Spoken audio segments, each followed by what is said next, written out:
going on, Jerome's? So, as Brian Flores has famously said, you can never have enough cornerbacks. Or, as Zimmer said, I can find cover 2 corners down at 7-Eleven. First off, obviously no 7-Elevens here. Also, I don't know why Zimmer sounds like Bill Simmons. Jason Tatum. Anyways, but the Vikings, I feel like, am I weird to say that I'm pretty confident in the Vikings cornerback room? Yeah, there's question marks, but you got Murph as a rock-solid anchor of the cornerback room. Rodgers, they obviously see him as a 3-down guy. Mekhi Blackman come back from ACL. Newton McLaughlin year 2. Kuda, low-risk, high-reward spot. Tavier Thomas.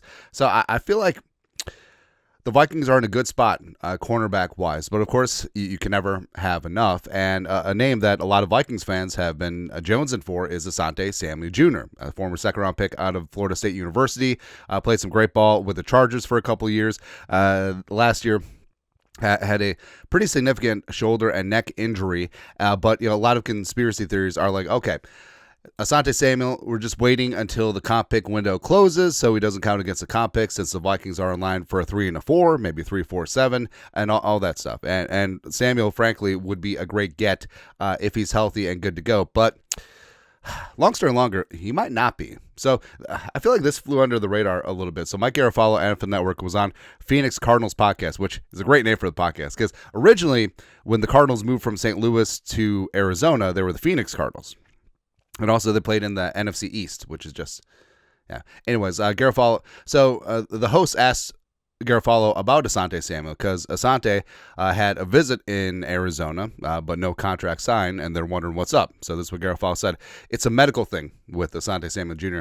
I've heard that from teams that it's a medical concern for him. If not, he'd be signed. He's young enough, and he's got enough ability that right now it is a medical thing for him as a shoulder neck. I don't have the full details in front of me, but he mentioned that I think right before the start of free agency somewhere. So if a player is forthcoming about it, it's probably a pretty big deal. For him to come in, there's not a signing immediately. Certainly an indication that there is a red flag there, not just for him, but for a few teams. We'll see how it plays out. He was a terrific young player when healthy. It's always tough when he talks in past tense. Yeah. We'd love to see him get a second chance to play in the NFL and get that medical clearance. So the fact that they're saying medical clearance, I mean, that leads you to believe that it's pretty significant. Also, I mean, a shoulder is a shoulder, but once you talk about the neck, I mean, that can be very temperamental.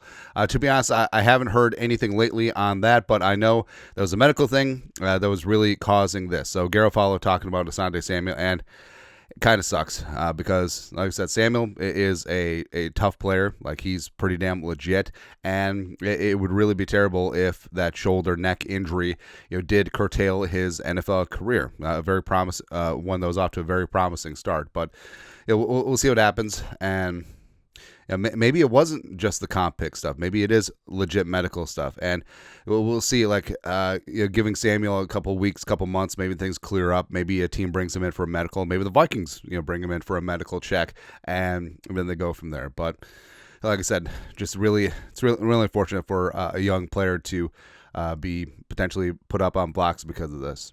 Yeah.